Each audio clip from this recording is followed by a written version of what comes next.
बिस्मिल्लाहिर्रहमानिर्रहीम। अस्सलाम वालेकुम नाज़रीन। कंबर शहदाद कोट का इलाका है वगन, जिसके नवाही इलाके हेतम सोहो में जश्न ईद मिलादुन नबी हज़रत मोहम्मद मुस्तफ़ा सल्लल्लाहु अलैहि वसल्लम इंतहाई मजहबी जोश व खरोश और अकीदत व एहतराम के साथ मनाया जा रहा है।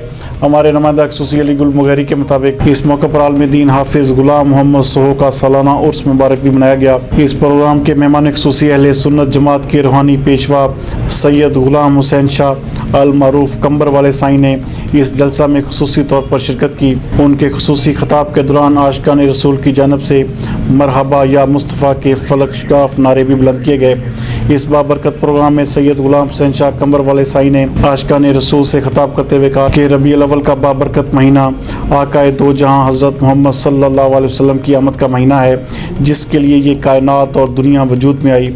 हजूर अकरम सल्लल्लाहु अलैहि वसल्लम की आमद कुल कायनात के लिए एक इंतहाई अजीम और बड़ा दिन है। इस प्रोग्राम में बड़ी तादाद में आशिकान रसूल ने शिरकत की, जबकि नात खानों ने सरकार की आमद पर नात खानी करके लोगों के दिलों को सुरूर पहुँचाया। प्रोग्राम के आखिर में मुल्क की सलामती के लिए दुआएं भी मांगी गई।